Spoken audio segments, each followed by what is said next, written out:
mi valle que me detenga, con mi escudo y mi espada, yo camino sin reserva, valientes de pie, con la luz de nuestro Rey, nunca solos en la batalla, Jesús siempre da la talla. Si me pueden ayudar aquí al frente, dice cultura bíblica, ahí mero. Aunque es cierto que la Biblia se escribió dentro de un contexto histórico-cultural distinto al nuestro, una premisa fundamental para su estudio es su relevancia universal y para toda época de la historia humana. Aunque los acontecimientos se realizaron allá, sí tiene una aplicación y una relevancia para nosotros, hermanos. Porque si no, solamente vamos a estar dando una conferencia ¿de qué? De historia. Y nos ha pasado escuchar conferencias de historia, pero no es lo mismo, ¿verdad? Hay un hermano que está en Guatemala, lo conocí hace años. El hermano se llama Rudy Larios. Rudy Larios es de los pioneros de la Iglesia de Dios en Guatemala. Pero Rudy Larios tiene una profesión que a mí me sorprende y es arqueólogo. Rudy Larios es un hermano de nuestra iglesia en Guatemala que tiene un premio de Nat Geo, de National Geographic. Él se fue a vivir a la selva hace ya muchas décadas para poder trabajar el parque que ahora se conoce como el Parque Nacional Tikal, un paralelo a lo que es Chichén, acá, toda la cultura maya. Al hermano no le dijeron en los libros de los descubrimientos. Él le tocó agarrar la pala cuidadosamente y encontrar tumbas, encontrar símbolos, encontrar pirámides. Y el museo de ese parque tiene el nombre de nuestro hermano como el arqueólogo descubridor. No es lo mismo ir al museo ahorita y decir esto se descubrió que hablar con el hermano Rudy y decir: el gobierno de Guatemala literalmente me mandó a la selva, me llevaban en una avioneta y me dejaban en la selva, y a las 3 semanas me traían víveres, y ahí estaba con mi esposa y estaba con mis hijos y vivía literalmente en la selva. La hermana era la que le daba educación a sus hijos. Pero para que ahora esté el nombre del descubridor ahí, ¿cuál fue el precio? Pues todo eso, me explico. Para que hace un año el gobierno de Guatemala le dio un premio equivalente como al premio de Belisario Domínguez en México, que es celebridades o personas relevantes a nivel cultural y social en el país. El hermano recibió eso. Y cuando habla de arqueología maya, usted se sorprende, pero no es todo. Imagínese cuando empieza a hablar de arqueología bíblica. Tiene a todos con la boca abierta, porque su disciplina y su conocimiento de la palabra de Dios lo lleva a la hora de exponer la palabra. No es apasionante. ¿Con qué voy a todo esto, hermanos? El trabajo del hermeneuta nunca va a acabar. El trabajo del estudiante bíblico nunca va a acabar. Y qué bueno, por ejemplo, aquí tenemos a nuestro hermano Ariel Landeros. No es lo mismo tener un predicador y hermeneuta que tener un predicador, hermeneuta y médico. Va a tener una óptica diferente. No es lo mismo tener aquí un administrador que se dedica secularmente a administrar que tener un hermeneuta, predicador, estudiante de la Biblia y ¿qué? Y administrador. Así que tenemos toda una gama de posibilidades a la hora de aproximarnos. Siempre va a ser una, ¿qué, hermanos? Aproximación humilde al texto bíblico. Nada más. Que Dios nos siga ayudando a seguir, ¿qué? Abriendo los ojos y a que el Señor nos siga hablando. Entonces, lejos de irnos con cierto temor de esta clase, yo quiero que usted se vaya desafiado a saber qué quiere Dios decirnos en esta hora. Y bueno, la cultura bíblica, aunque pasó hace muchos siglos, tiene relevancia y ahora la puede compartir a través de usted, de su experiencia. Por eso ahora es una experiencia bíblica contextualizada. Un predicador que solamente se quede en Nínive con Jonás, pues para Apodaca, ¿qué le importa, verdad? Pero cuando traemos a Jonás y le traemos una aplicación a Santa Rosa y a Apodaca, entonces hay relevancia. Y aparte, lo vemos de los ojos de cada uno de ustedes. Por eso el Espíritu de Dios es sumamente importante en este proceso. ¿Nos podemos perder, hermanos? Fácil. Por eso, con corazón humilde, necesitamos acercarnos al Señor. Amén. Amén. ¿Dudas hasta aquí, hermanos? ¿Comentarios, aportaciones? Nada. Vamos a los ejemplos bíblicos, por favor. No sé cuántos alcancemos, pero por favor vaya al primero, Proverbios 8:17. Mi hermano Américo y mi hermano Carlos, cuando digo preguntas, eso significa o ya váyase o sígale, no sé, pero estoy tratando de interpretar. Proverbios 8:17, hermanos. ¿Están ahí? Muy bien, dice: yo amo a los que me aman y me hallan los que temprano me buscan. Muy bello el verso. Dios nos está diciendo eso a nosotros el día de hoy, hermanos. Levante la mano el que crea que Dios nos está diciendo ese verso a cada uno de nosotros. Levante su mano. Pues no, hermanos.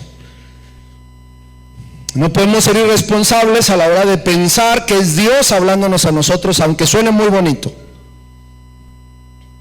Vamos a hacer un ejercicio de interpretación, y es en Proverbios. ¿Quién lo escribió? El hombre más sabio de la tierra, llamado Salomón. Así que tendríamos que revisar que puede ser un lenguaje metafórico, puede ser un lenguaje figurado, y quién lo está diciendo y para quién lo está diciendo. Si yo interpreto ese mensaje para la iglesia, le voy a decir a la iglesia: hermanos, esta tarde les quiero decir que Dios ama a los que le aman y le hallan a los que le buscan. Pero el que no ama a Dios, Dios no lo ama. ¿Es cierto eso? ¿Ve que la interpretación forja su teología? Y para poder entender este verso, al menos usted debería de leer el contexto. ¿Cuál es el contexto? Para que nos quede claro. El contexto inmediato anterior es los versos que están antes. El contexto inmediato posterior es los versos que están después. El contexto global es cómo se relaciona este verso con todo el libro de Proverbios. Y el contexto global también es cómo se relaciona este verso con toda la Biblia. ¿A poco sí en otra parte de la Biblia aparece esta verdad? Que Dios ama a los que le aman. Y entonces, los perdidos, los que no aman a Dios, ¿qué va a hacer de ellos, hermanos? Ve que un proceso inconsistente de interpretación puede llevarnos a decir cosas desde el púlpito que no son ciertas. Vaya conmigo, por favor. La clave está en Proverbios 8:12. Yo, la sabiduría, habito con la cordura y hallo la ciencia de los consejos. ¿Quién está hablando? La sabiduría. La sabiduría se está encarnando, se está personificando, y la sabiduría les dice: por favor, búsquenme. Por favor, sean personas sabias. Por favor, amen sabiduría. Nada más por lógica, ¿quién lo está escribiendo? La persona más sabia. Encontramos lógica allí. Y entonces, hermanos, aunque nos guste mucho un verso y lo queramos inmediatamente predicar, yo le diría, espérese. La cosa es calmada, ¿sí? Sí, espérese, porque necesita estar más empapado que lo que le guste ahí. ¿Me explico? Ahora, vaya conmigo, por favor, porque usted dice, no, es que eso es el Antiguo Testamento, porque ahora en Cristo, bueno, ¿y por qué no encontramos algo que nos resuelva, un argumento que nos resuelva en el Antiguo Testamento? Vaya a Deuteronomio capítulo 7 del 6 al 8. Deuteronomio 7. Y yo derribo el argumento de que Proverbios 8:17 es Dios hablándonos con Deuteronomio 7, 6, 7 y 8. ¿Están conmigo ahí, hermanos? Miren lo que dice: porque tú eres pueblo santo para Jehová. Qué hermoso. Jehová tu Dios te ha escogido para hacerle un pueblo especial, más que todos los pueblos que están sobre la tierra. Para una dosis de aterrizaje a todos los que estamos aquí con una aplicación es: no por ser vosotros más que todos los pueblos os ha querido Jehová y os ha escogido, pues vosotros erais el más insignificante de todos los pueblos, sino por cuanto Jehová que os amó. Dice el siguiente verso y todo lo demás. ¿Podemos derribar el primer argumento con este verso? Dios nos ama sin siquiera amarle. Dios nos ama sin siquiera conocerle. Dios nos ama sin siquiera buscarle. Y ese es el Dios que predicamos. Un Dios que toma la iniciativa, un Dios que te está buscando aunque te des cuenta o no. Y es más, no podemos hacer nada para que Dios nos deje de amar. ¿No le enamora a ese Dios? ¿Sí? Qué importante es el proceso hermenéutico. No vamos a entrar a la homilética. ¿Cómo se lo va a compartir a la iglesia? Usted ya se lo sabrá compartir como usted quiera, ¿verdad? Pero es la esencia, es la base. Ahora, si tomamos mal la base, hermanos, toda la predicación va a estar como. ¿Sí me sigue con esta idea? Jeremías 33:3. ¿Cuántos hemos predicado de Jeremías 33:3? Vamos a predicar de el profeta Jeremías esta tarde. ¿Ya es tarde o es? Sí.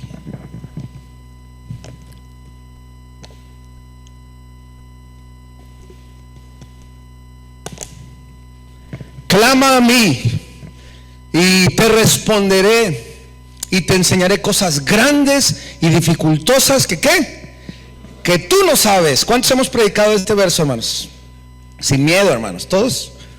Sí, todos. Ok. Dios nos está diciendo que le clamemos, que le pidamos y Él nos va a enseñar, que nos va a responder.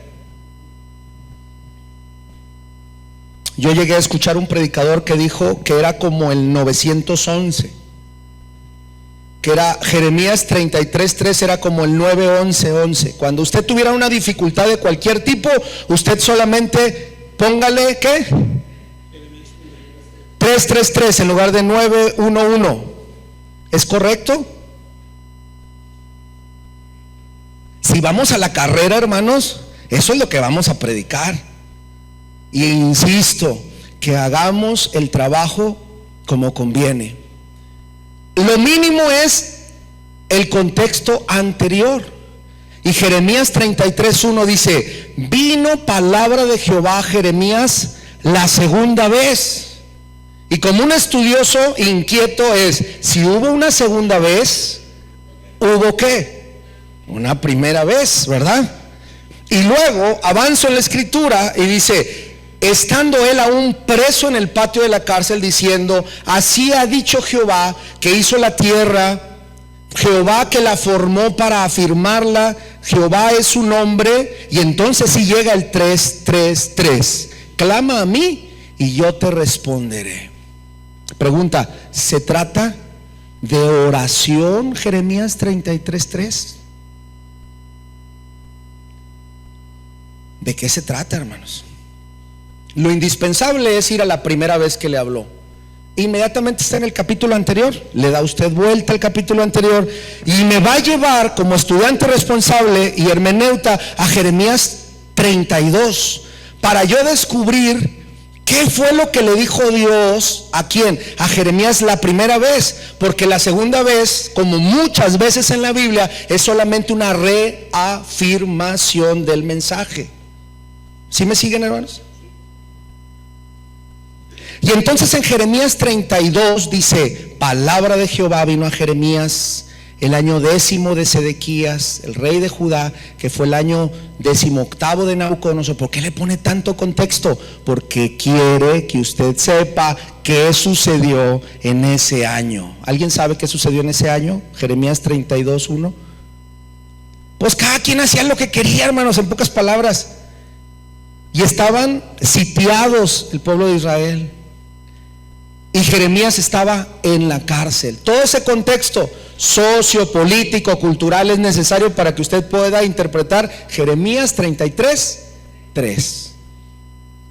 Y mire, verso 6, ahí está la primera palabra. Dijo Jeremías: palabra de Jehová vino a mí diciendo. Esa es la primera palabra, porque es la misma frase que utiliza. He aquí que Hanameel, hijo de Zulum, tu tío, viene a ti diciendo: cómprame mi heredad que está en Anatot, porque tú tienes derecho a ella para comprarla. ¿Qué significa eso? Entre las costumbres es que solamente los familiares podían comprar la tierra. ¿Sí se acuerda de esa costumbre? Muy bien. Y vino a mí Hanameel, hijo de mi tío, conforme a la palabra de Jehová, al patio de la cárcel, y me dijo: compra ahora mi heredad que está en Anatot, en tierra de Benjamín, porque tuyo es el derecho de herencia, a ti correspondiere. Y mire lo que termina diciendo el verso 8 de Jeremías 32. Entonces conocí que era ¿qué? Palabra de Jehová. No voy a entrar en tantos detalles, pero la primera palabra era: tú estás en la cárcel, estás rodeado, el pueblo tiene al enemigo alrededor, la tierra ya no vale nada, porque todo esto va a ser destruido. Y viene palabra, la primera palabra, y dice: va a venir tu tío y te va a querer vender el rancho, y te lo va a querer vender porque él ya sabe que están rodeados y va a querer sacar todavía un provecho económico. Pero tú, que estás encarcelado, que ni vas a poder disfrutar el rancho, tú se lo compras, porque esa es la primera palabra. Cualquiera que hiciera eso es un loco, ¿o no? ¿Por qué? Esa tierra no vale, es una pérdida, es una locura. Y luego, si usted avanza en Jeremías 32, dice: para que le demuestres a toda la gente que yo sigo siendo el Dios de la tierra. Y aunque pareciera que esto está perdido, yo tengo control de esto. Jeremías 33:3 es un llamado a la obediencia más que a la oración. Porque después de que obedece y el reo llamado Jeremías compra el rancho sin poderlo disfrutar, hace un acto de ¿qué? De obediencia a la palabra de Dios. Y entonces Jeremías 33 dice, después de esta palabra, entonces dice: clama a mí y yo te responderé y te enseñaré cosas grandes y temibles que tú no conoces. ¿Cuál debe de ser el mensaje para la iglesia según Jeremías 33:3? Obedece. Obedece primero aunque no entiendas. ¿Qué otro mensaje le daríamos? Aunque otros se burlen de tu fe en Dios, sigue confiando. ¿Qué otro mensaje podemos decirle? Esa es la esencia de nuestra predicación. Ya como usted la predique, ese va a ser otra materia, pero esta es la carne de la predicación. ¿Qué más le está diciendo a usted? Que Dios siempre responde. Está encarcelado, hermanos, que Dios tiene control. Fíjense, es una doble cárcel, porque la ciudad está encarcelada y él está adentro del patio del rey. Doble cárcel. ¿Sí me siguen? Y entonces yo puedo decirle a la iglesia: tú puedes clamar a Dios y Él te va a responder, siempre y cuando tú comiences a ser ¿qué? Obediente. Esa es la correcta interpretación. Si usted y yo somos obedientes, ahora sí, vamos a pedir como conviene, vamos a pedir para la misión, vamos a pedir para la obra de Dios, y Dios nos va a empezar a abrir escenarios que no conocemos. Entonces, es el 911, Jeremías 33:3. Y hasta allá nos lleva el proceso de interpretación. ¿Ok? Vamos al siguiente, Segunda de Reyes 5, hermanos. ¿Cómo estamos en el tiempo? ¿Sí me siguen hasta aquí, hermanos?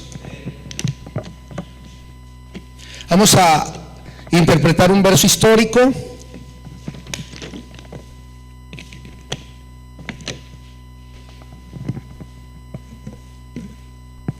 Segunda de Reyes, capítulo 5.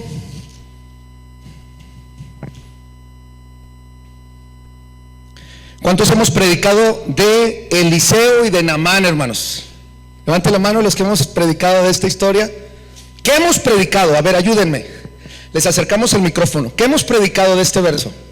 ¿Quién me dice principios que hemos predicado? Dígalo, hermano, pues todo lo hemos predicado, ¿verdad? A ver, le acercamos, pero espérenme porque los hermanos quieren escucharnos. ¿Qué hemos predicado? Que las cosas no son como nosotros pensamos, sino como Dios nos las dice. Muy bien. ¿Qué más hemos predicado de la historia de Naamán?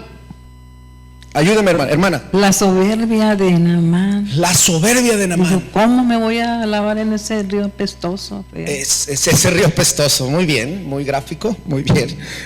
Muy bien. ¿Qué más, hermanos? Teniendo mejores ríos, ¿verdad? En Monterrey, ¿qué voy a hacer allá? Mis ríos tenemos, hermano. Bueno, es otro tema. ¿Quién más? ¿Quién ha predicado de este versículo? ¿Qué hemos dicho? Hermanos, pues todos hemos dicho. Ajá. También de la obediencia y creer en lo que Dios está diciendo antes de verlo. Muy bien, muy bien. Pues yo quiero decirle que hay todavía un mensaje más fuerte en esta historia que debiéramos de predicarlo a la par con lo que usted también ha predicado. Pero si usted lee completamente el capítulo 5 de Segunda de Reyes, nos va a ilustrar y no nos va a poner en el centro a Naamán, aunque pareciera ser el personaje más relevante. A quien nos va a poner es a los siervos, y es el corazón del siervo, porque nos los dice 3 veces. Eliseo es siervo. La jovencita que trabajaba en la casa de Naamán es sierva. Los que le piden a Naamán que se meta al agua aunque no quiere meterse, ¿quiénes son? Sus siervos. Y el que al final quiere un pago, que es Giesi, es también su siervo. No consideran, digo nada más por lógica, que la Biblia en este momento histórico debiera de decirnos más del corazón del siervo que de Naamán.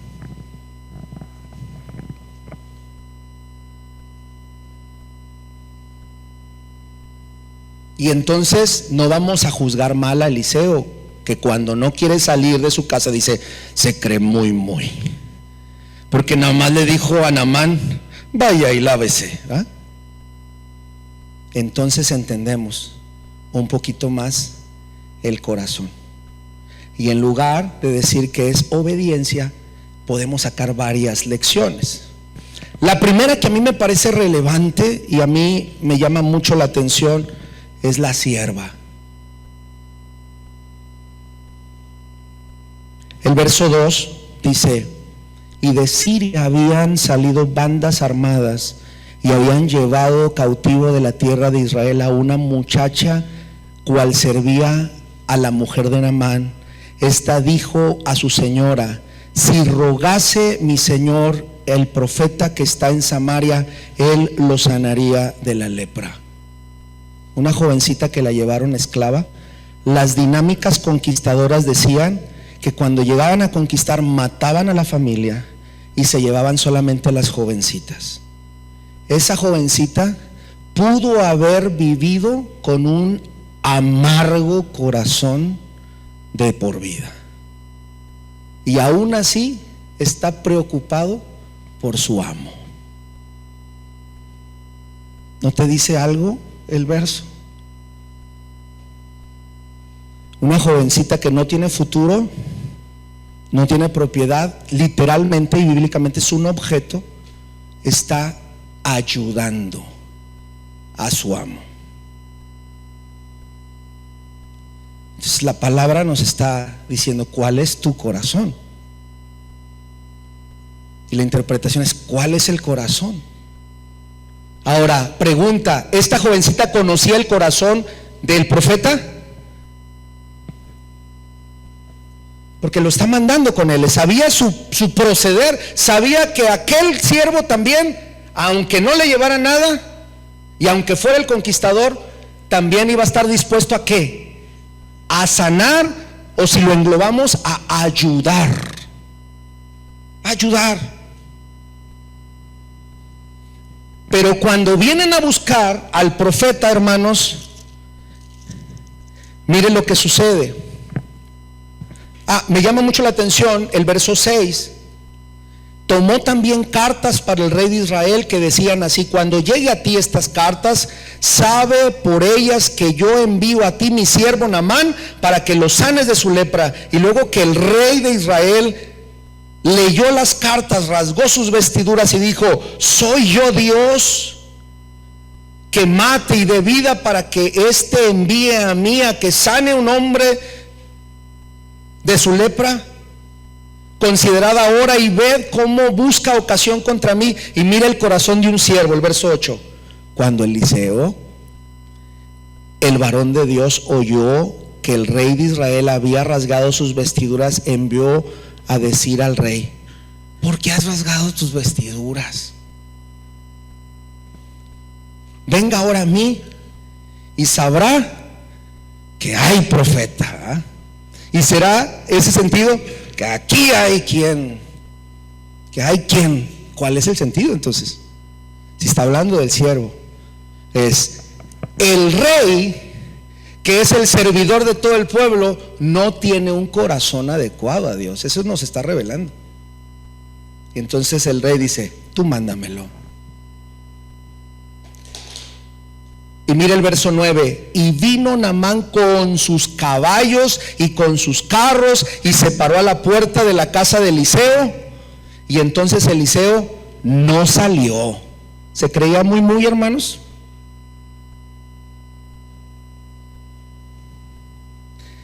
Y llevaba, dice, y le envió un mensaje diciendo: ve y lávate 7 veces en el Jordán y tu carne se restaurará y será limpio.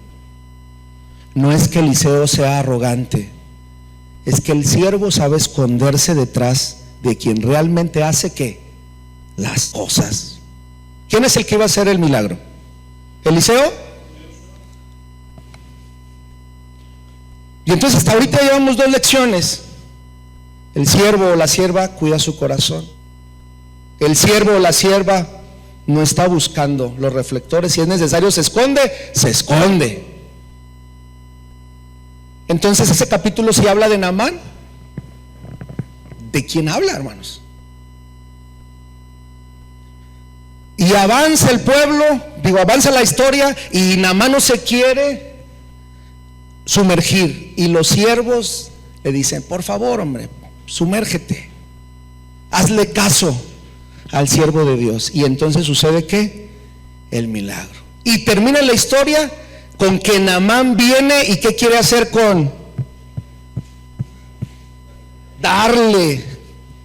Con todo respeto a mi hermano Américo que está aquí, tuvo un tratamiento cosmetológico y dermatológico que no se podía pagar con nada, hermanos. Pero Naamán, que sabía de eso, quiere ¿qué, hermanos? Pagar. ¿Y qué hace Eliseo? No, espérate. ¿No sigue hablando del corazón de siervo? Pero para concluir la historia, siempre encontraremos lo que se hace y lo que no se debe de hacer. Y aparece un Giesi en una historia, un siervo que dice: ¿cómo voy a desaprovechar esta oportunidad? Y va y echa mentiras y se saca todo un premio a costillas de Eliseo. Y la lepra que tenía Naamán ahora es en el siervo y para toda su casa. La próxima vez que podamos predicar de este versículo, podamos hablar más allá de la obediencia y de Naamán, más allá de la piel de bebé, sino tiene que ver con el corazón del siervo. Y bueno, y si le vamos a dar un enfoque cristológico, yo me lo traería hasta el Nuevo Testamento y diría que el siervo sufriente, ¿quién es, hermanos? ¿Y a qué fue capaz de llegar el siervo sufriente? Por servirnos a nosotros. ¿A qué, hermanos? A la muerte de cruz. Y usted y yo, que hemos decidido ser siervos, ¿a qué deberíamos de estar dispuestos a llegar? ¿Verdad que amplía nuestro panorama? Y entonces el proceso hermenéutico, insisto, es muy importante en el predicador, en la predicadora, en el estudiante de la palabra, porque nos va a llevar a horizontes muchísimo más amplios. ¿Cómo vamos de tiempo, pastor? 10 minutos. Vamos al cuarto ejemplo. Ahora vamos al Nuevo Testamento, por favor. Lucas capítulo 15. Antes de entrar a este último ejemplo, porque no creo que lleguemos al quinto. ¿Hay dudas hasta aquí, hermanos? Sí, le acercamos el micrófono. Hermano, esto es como personal, no sé si le parece pertinente responderla ahorita. Yo estoy pensando en los niños, ¿no? O sea, todo lo que me está diciendo estoy como, ¿cómo lo bajo para los niños? ¿Cómo lo ¿no? aterrizamos a los niños? Yo, por ejemplo, cuando usted preguntaba qué hemos predicado, habíamos usado esta historia con la niña, bueno, decíamos niña, ¿verdad? No sabemos bien la edad, pero era jovencita.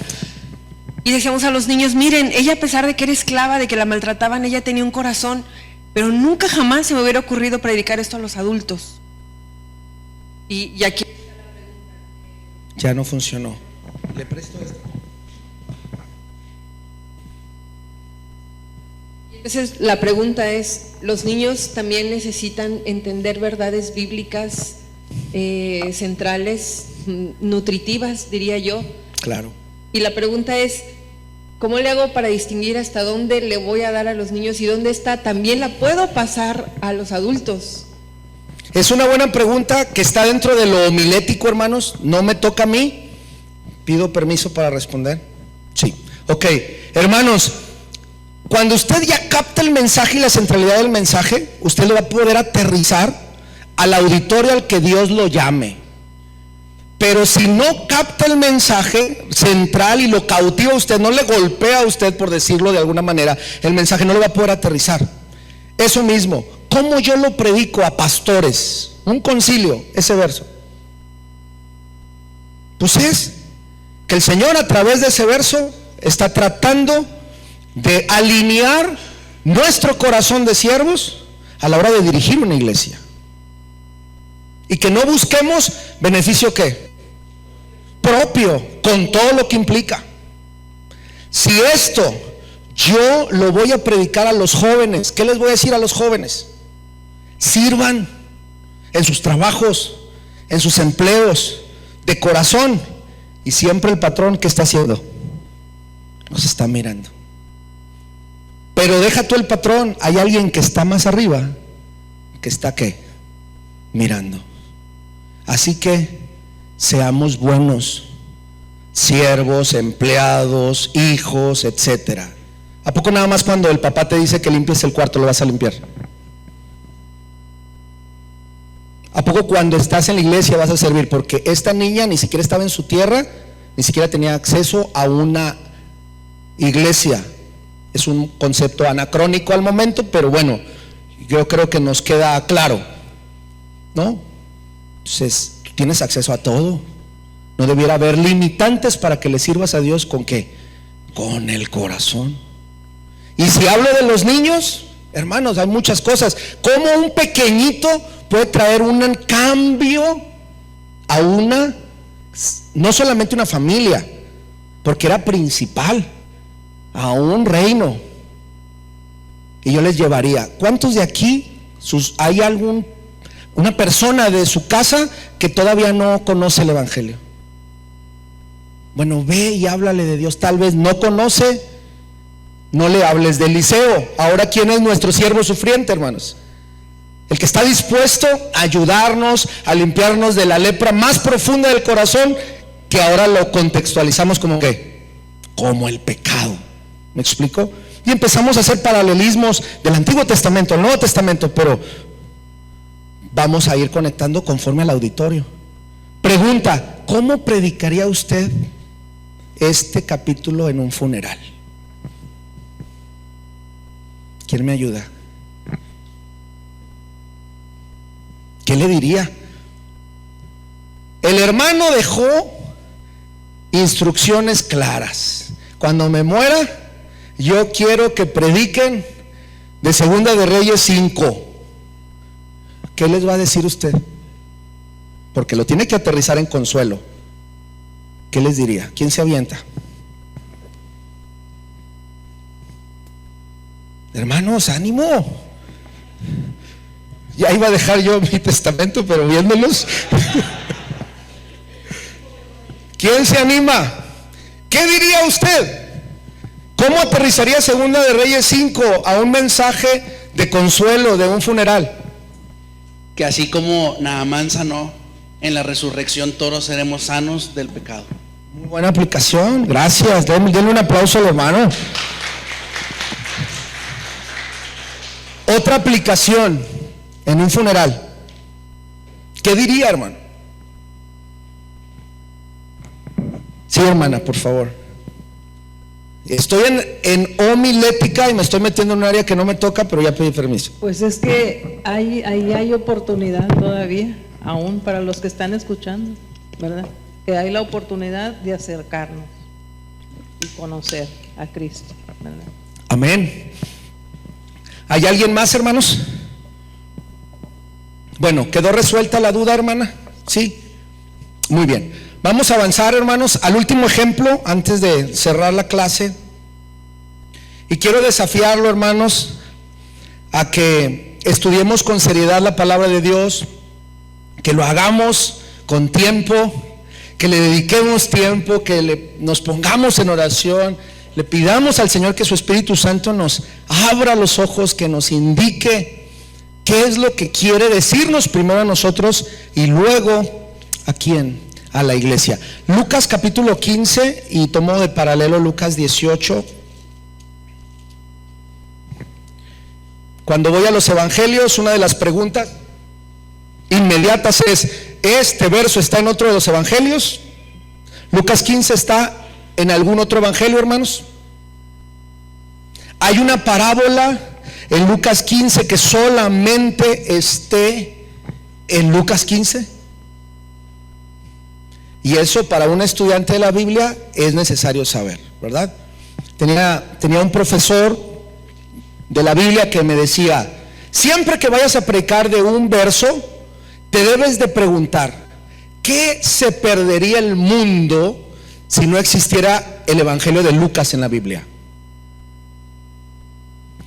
¿Qué se perdería la iglesia si no estuviera el evangelio, el capítulo 15 de Lucas?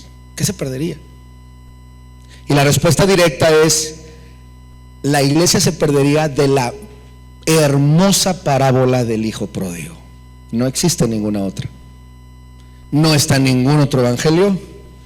Es único. Y si está únicamente en la Biblia, pues entonces algo nos quiere decir. ¿Me explico? Y antes de entrar a la parábola del hijo pródigo, usted y yo tendremos que hacer varios razonamientos con la ayuda de Dios. Ahora, la parábola de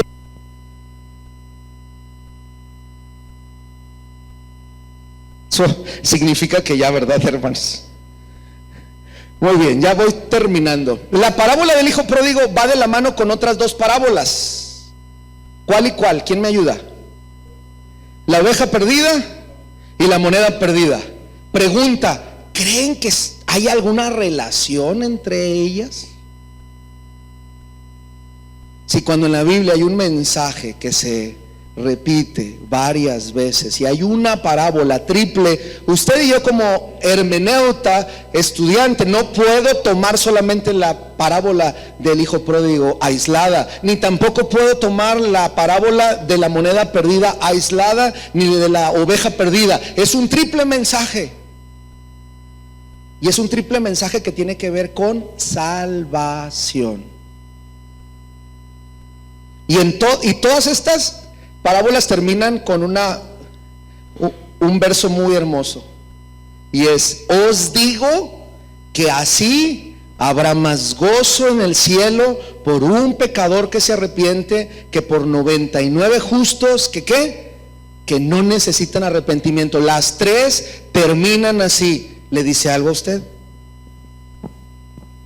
¿De qué se trata la parábola entonces?